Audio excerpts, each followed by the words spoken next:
Hey everyone, welcome to A Mess Nonetheless. I am Rachel, and Melissa is not with us today. She is recovering from some health episodes that she has had with her heart.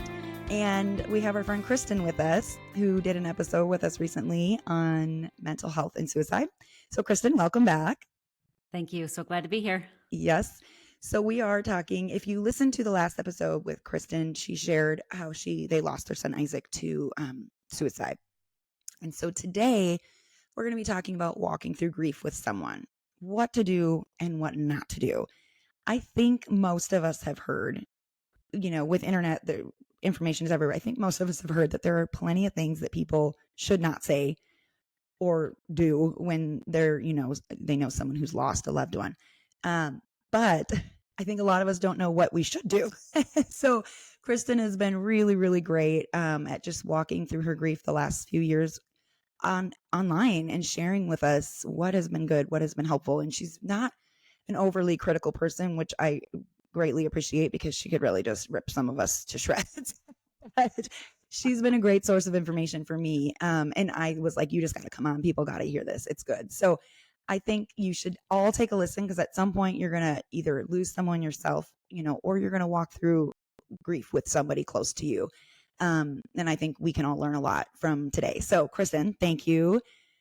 Can you take a few minutes, assuming that maybe not everyone has listened to the last episode, and just share describe what your intimate relationship with grief has been and help those of us listening understand what it feels like to walk around after losing somebody you love so dearly. Yeah, absolutely. So we lost our oldest son, Isaac, to depression and suicide in December of 2019.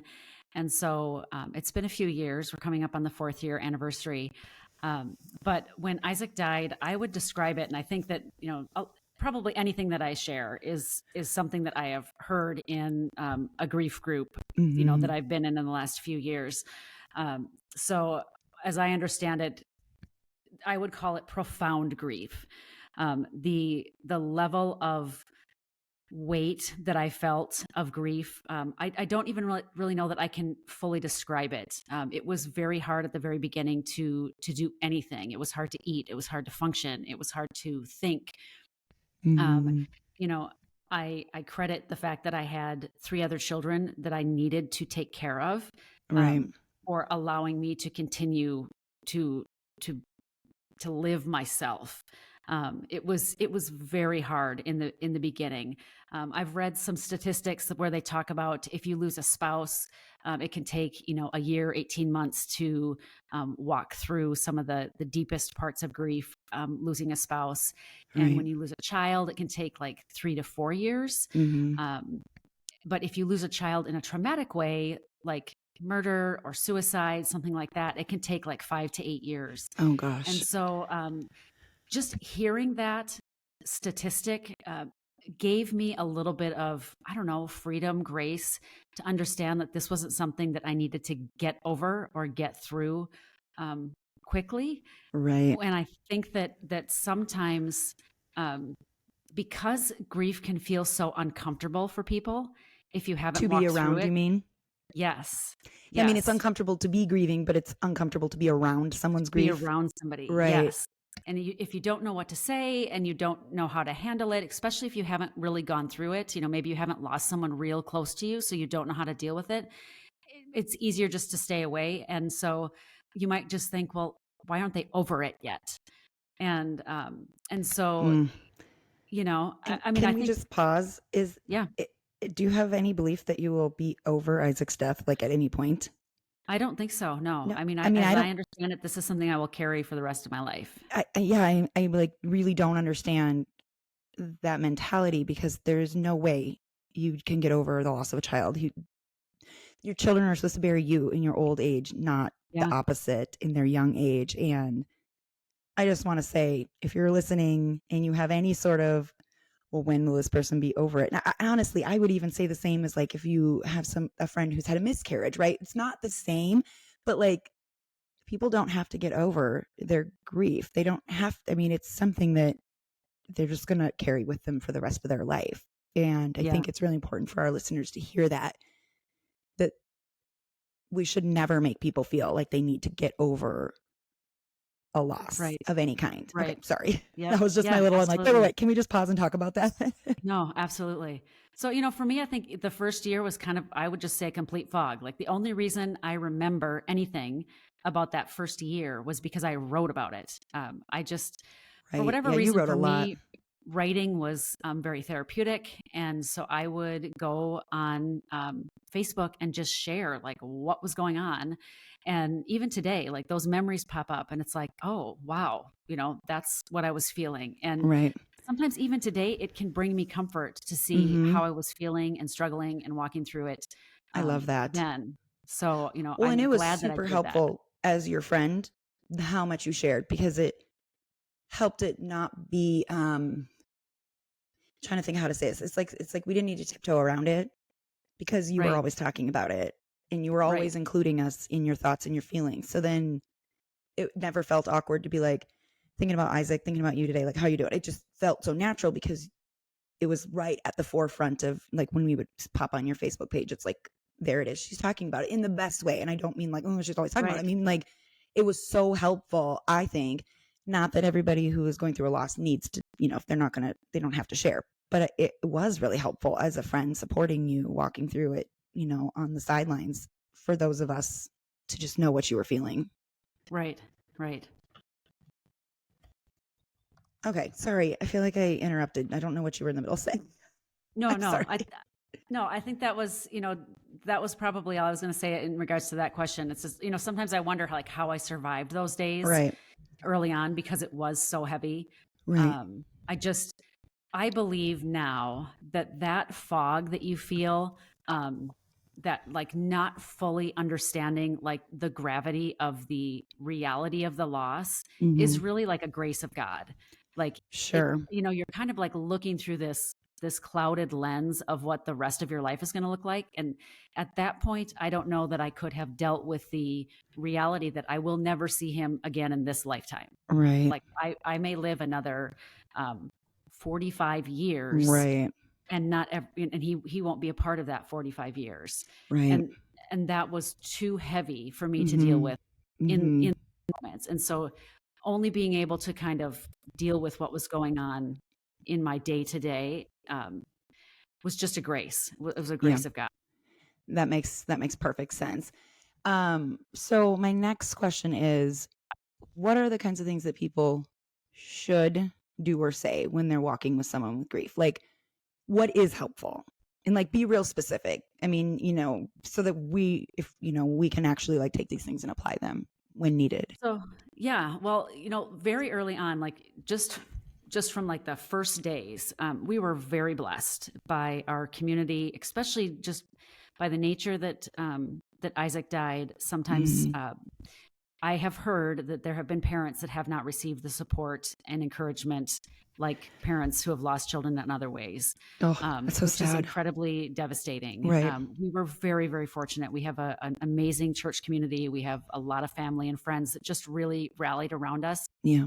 Um, we had a neighbor who, on like the day after I announced it on Facebook that he had died, she brought over a basket of like oranges and apples and fruit juice.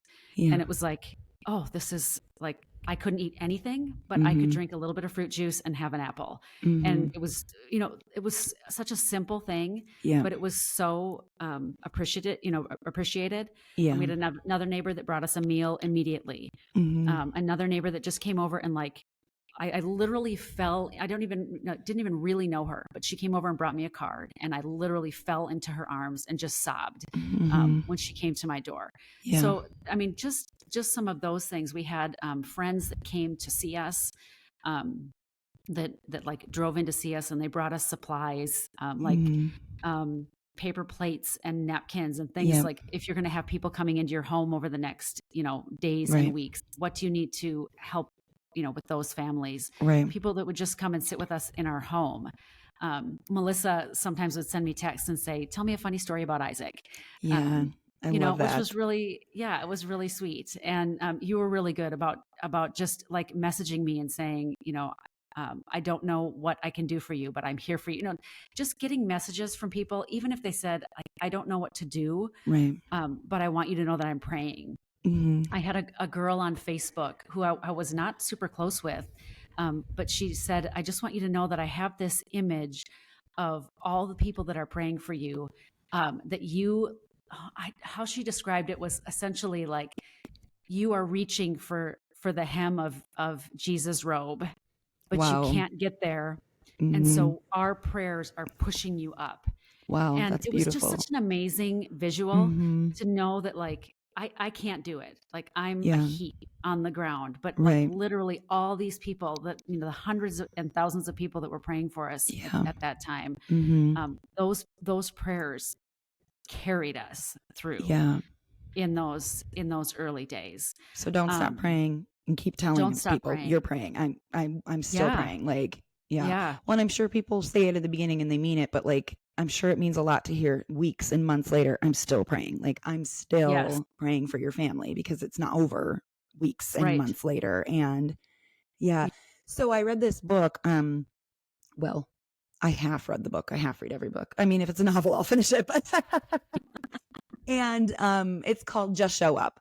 And it was the woman who wrote it actually died, and she wrote it while she was dying, and then they put it together for her after she died. And it was basically how her friends just showed up when she was dying of cancer. And it was like, you, no one can fix this. No one could fix what you were walking through. No one could fix her cancer. So like, we shouldn't say things that we think are going to fix it or try to fix it. You just show up and you sit with the person. Like we were talking about the last time you were on with us, was sometimes you just have to sit in the muck with people. And the practical things I hear you saying, like paper plates, that's so smart because nobody who's in the middle of grief wants to deal with cleaning their dishes. Like who in your house isn't grieving? Every single person. So like nobody wants to Right. load the dishwasher or unload the dishwasher or wash pot. It's like, so just paper plates, things that's so practical. And yeah, and like things like fruit, it's like I'm sure you got a lot of like lasagna and wonderfully hearty meals, but then maybe you just want something refreshing like fruit or juice. And Right. I would never have thought to bring something like that to somebody. Yeah.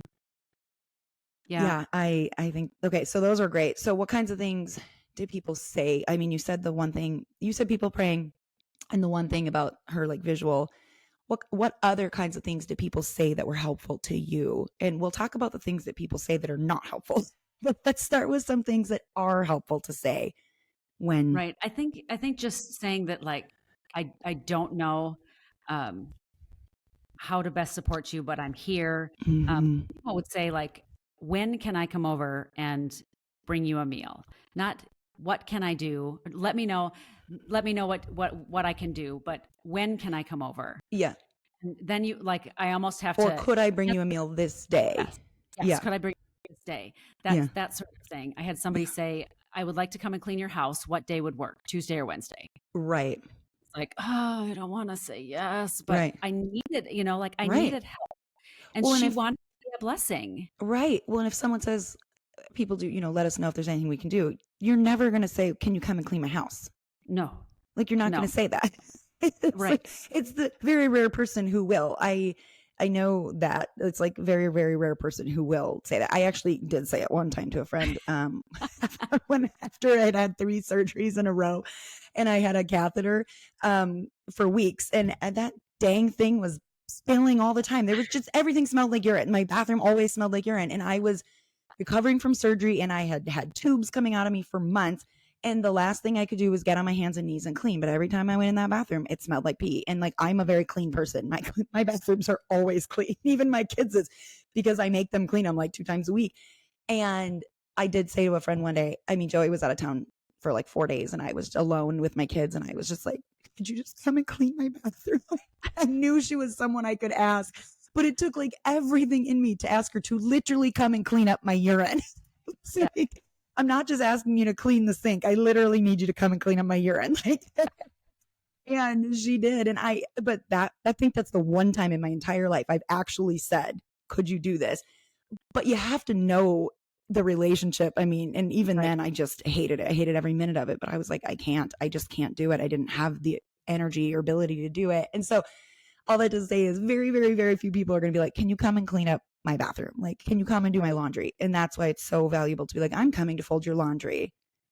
Just have it all in your baskets. And then you will see me 6 hours later, coming out of that laundry room, and just show up with your AirPods and watch a show or whatever, and just turn over the laundry. And, these are really practical things, but not asking a person or not putting too much on their plate, essentially. Like, yes. I mean, even like pick a day I can bring you a meal might actually almost be too much work versus like, I could bring you a meal this day or this day, you pick.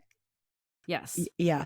Well, because I recently just said to a friend who had not lost someone, but she was going through a hard time. And I just said, I have 3 things I can do for you.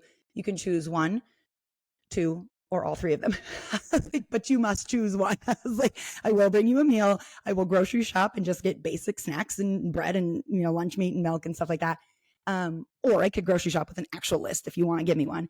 And I can take your kids and hang out with them. And I was like, you pick 1, you pick 2, you pick 3. I don't care, but you must pick. And like putting that on someone, like, just tell me of these things, what, and then not making too much work. Or like, if someone's grieving, I guess I always think like if you want to send pizza or something, instead of, well, where do you like to order and how many do you think you need? And like, don't put any questions on someone, right? Just like, right. Do you like meat or veggies? Meat. Okay, Yes. great. Send some meat or both. Right. Okay, great. You just send it or whatever. It's like putting the least amount of work. Isn't that essentially it? You're putting the least amount of work as possible on the person grieving, because all they're doing all day long is feeling the heavy load of work, of grief. And I didn't really know what I needed. Right. Yeah, that makes sense. It was really hard for me to like understand. Like I could hardly get up and function for myself. Right. And I just didn't really know what I needed. And so for somebody to say like, what can I do for you? I want to do something to help you. Well, I'm like, I don't know, get my son back. Like, could you do that? Well, obviously they can't do that. And so it was hard for me to come up with things. That makes sense. So when people would show up, and I had a relative that I was not, super close with in the last many years. It's like my dad's niece. And so she's a few years older than me. But they showed up for the funeral, and then like once a week, she started texting me. She would text me a song, or she would just say, I'm thinking of you. I know you're missing Isaac. Just very brief, very little things. Yeah. She texted me at least once a month for an entire year. Yeah. And she still texts me, not as often, but it was significant for her to do that for me. And for me, not to have like this super close relationship. The people that I was really close to, I mean, they were there every day, but to have people that you weren't super close with that continued to show up, that was really meaningful. Yeah, that makes sense. So if you feel called, if there's somebody that in your life that has lost somebody or has gone through a really hard time, maybe a hard divorce or whatever it is, grief can come in a lot of forms. It's not just that you lose a child, but maybe you've lost a job and you're going through an unemployment phase, or maybe you've lost a spouse through a divorce or something. Like if you feel a calling to help somebody and you're like, man, I just really would like to be there, text them or send them a Marco Polo or whatever it is that you feel called to do. I promise you, like that does not return void. Like there is a purpose to that. Yeah. And God can really use that to minister to somebody in your life where they're like, I can't believe we weren't even really that close of friends, but they showed up for me. And that is, that means something. Right. For sure. Well, I know something I do, especially when it's someone like I don't know very well, right? Like I went to high school with them or something. I throw out a message and I start with, I know you're overwhelmed. Like, please don't feel any need to respond to this. Because when I'm in the middle of a crisis, and I don't even mean death, I just mean any sort of crisis, the last thing I want to do is respond to people. And I just want to open their message and move on, like take it and absorb it and move on. And so I just always say, and sometimes people respond and they're like, I think then they maybe have this permission to not respond, but then they do because they actually want to. And you can tell, like, it's like, oh, it meant something and they wanted to say that. And then other times people just read it and move on. And I'm just glad that I've given them the opportunity to completely ignore me. I need nothing from you. I just want you to know I am praying for you. I am so sorry. This is awful. And I am, will not stop praying. And I assume that helps because I know that's something I need is I just need permission to not have to reply. And that's my little one piece of advice. So what are some things that people should not say or do? I mean, we said don't put too much on people and don't don't say, let me know if I can do anything, right? Like that's not helpful at all. Right. I think that like, don't assume that you understand or know how people are feeling. And Mm-hmm. so don't try to rush somebody through their grief. Mm-hmm. Um, I know that grief can feel uncomfortable if you're watching somebody go through it. It can be uncomfortable for you. It used to feel uncomfortable for me. Like it was Yeah. something that if somebody else was going through hard grief and I didn't get it and it made me feel uncomfortable, like I might want to choose not to get into the ickiness of it. And Right. I've changed now because I Mm-hmm. have gone through something like this. Like I can Right. sit in that uncomfortable silence with somebody and say, I don't have the answers and I don't Right. know why this had to happen. And I'm just Mm-hmm. so sorry. And I'm Right. here for you. Um, and so like, don't tell somebody that they should move on or they Mm-hmm. should just get over it. Or like I said in the last episode, don't ever tell somebody that God has a plan. Um, I, God maybe does have a plan for losing a child or for a time of unemployment or, a child that's going through a horrible situation or Mm-hmm. whatever it is. Like, yes, God can use those circumstances. He can use any circumstance for his Right. good and his glory if we allow him to, of course. But in the middle of the deepest, darkest moments of our lives, the last thing that we need to hear from others is that, like, let the Right. Holy Spirit speak to that Right. person and let God work through, that with the person Right. instead of you trying to say that. And on top of it, like when you're grieving, you're angry. You're angry. And so for me, I think if you told me God has a plan, as much as I know in my rational mind that's true, it would invoke anger. Like I'd be like, oh, Yes. so God's plan was that I would lose my son. God's plan was that I would be miserable and Yeah. heartbroken. Like, and even though, I mean, I watched you trust God faithfully and you still had those questions. Like, it doesn't mean you're not Yeah. faithful when you're like, but seriously, God, like, what were you thinking in doing this? And so to be told, oh, God has a plan, you're like, I mean, that would invoke anger in me. Right. So it's like, instead of like doing something that's going to make somebody like question their own faith, let them sink into their faith and have the questions.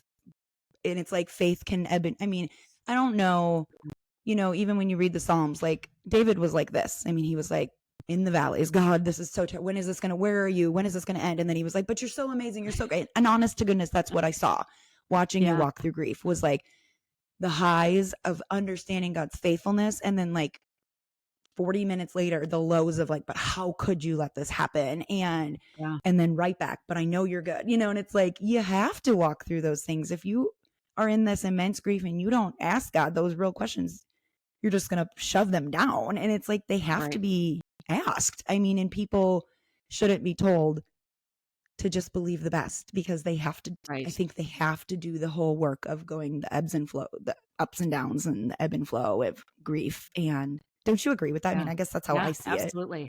Yeah, absolutely. And I think the Yeah. last thing I would say is like, don't ignore it or like we had some people in our life that just completely didn't acknowledge the fact that Isaac died, and we were close enough to them at one time that we expected to hear from them after he died, and we didn't hear anything from them, Right. and that was incredibly hurtful. And Yeah. It so doesn't make any I, sense. it was incredibly painful to have that Yeah. happen. And so I guess, and sometimes people get concerned about saying like, well, they don't want to bring up Isaac because they don't want to make me feel sad. Well, I love talking Right. about him. He was a great kid, Mm-hmm. and it doesn't make me Mm-hmm. sad if you bring him up.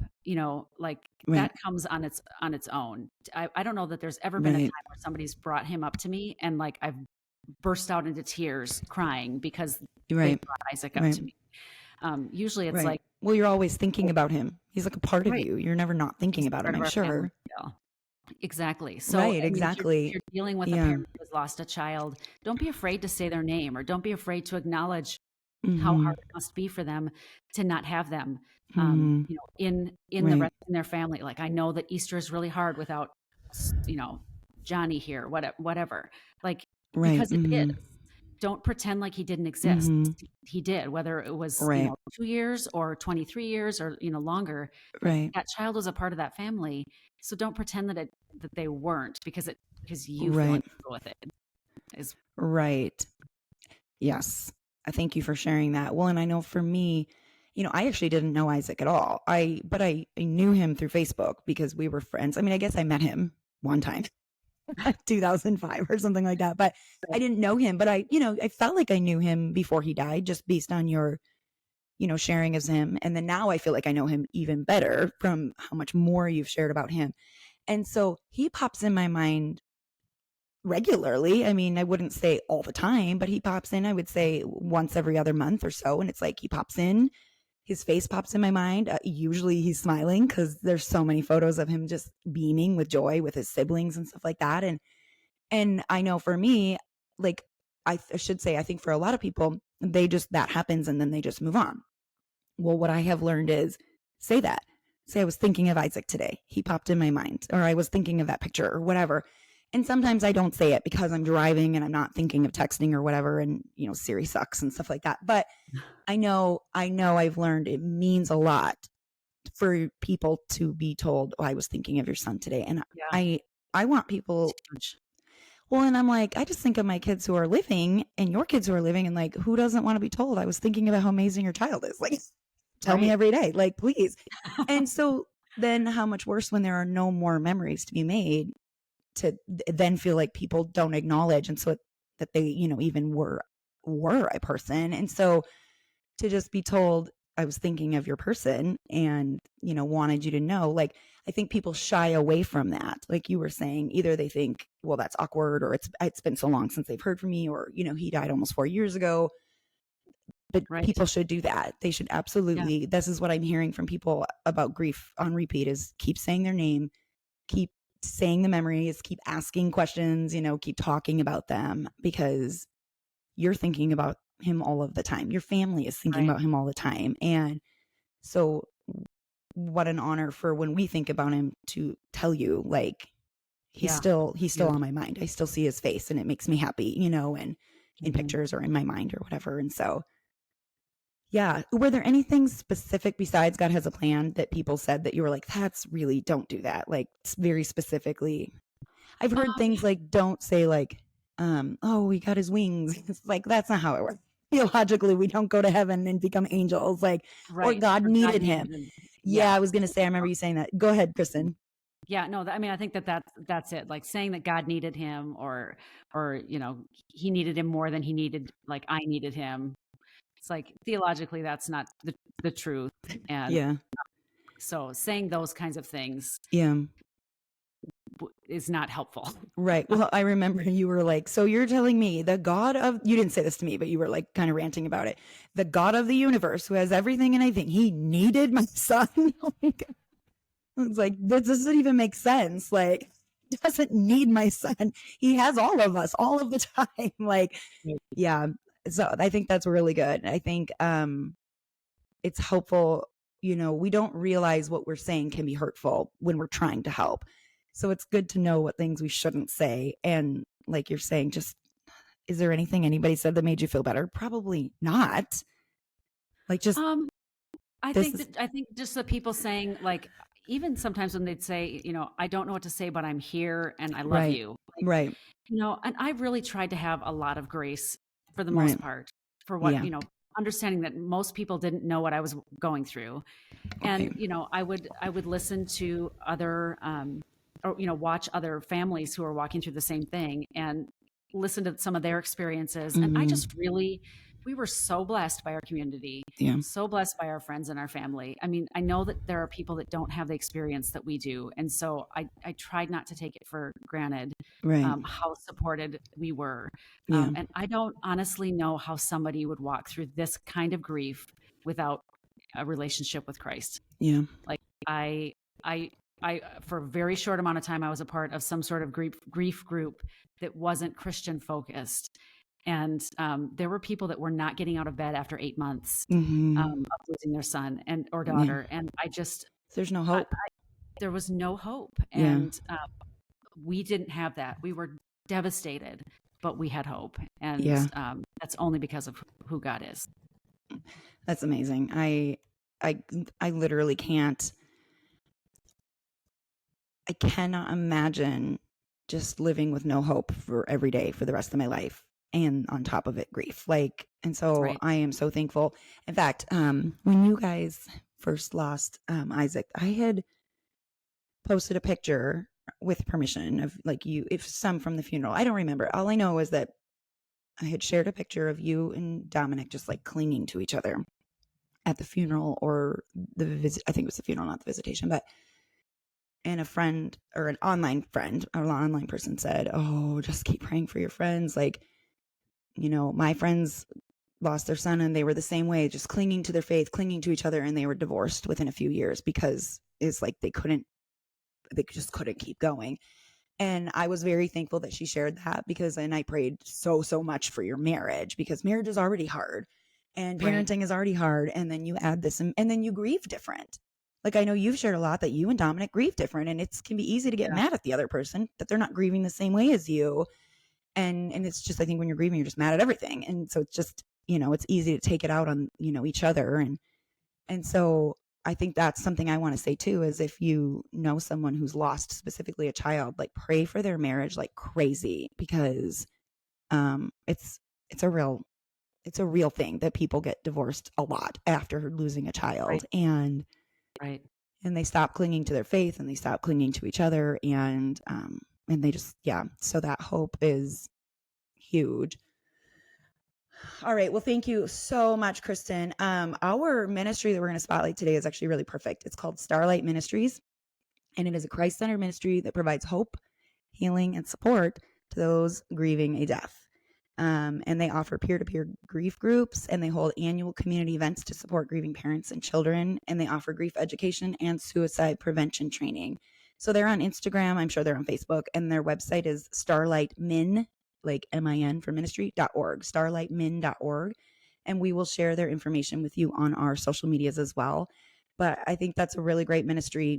And it sounds like it's something that anybody can get a part of. And I know for you, being in grief groups has been huge, walking with other people, experiencing, you had lots of friends and family support you, but you needed to be with people too, who literally knew exactly what you were walking through. And because grief is very isolating and very lonely. And when none of us, sure, I lost my friend Cam to suicide at 19 and that was awful. It was awful. It was its own amount of grief, but like, there's no way I could possibly know what you are feeling by having lost your son. Like they are apples and oranges. They are just not the same. And so I think it's really important to surround yourself with people who are seeking Jesus, like you said, but then on top of it, who understand what you're feeling. So Starlight Ministries is the one that we're highlighting this week. So thank you so much, Kristin, for sharing. I really appreciate it. I know I'm learning stuff from you all of the time. I think I have learned so much from you in the last 4 years. And I really appreciate how vocal you are.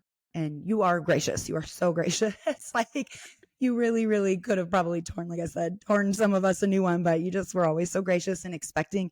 I think you just believe in people's intentions. So even if it's hurtful, you're like, I know they didn't mean that. And you're a better woman than I am. So I don't know that I would be like that. I think it'd be pretty better, but no, I appreciate it. I appreciate your educating all of us. So thanks for being with us. Yeah, thanks for having me. All right. Take care, you guys. Have a great week. You might feel that your life is a mess, but don't feel bad.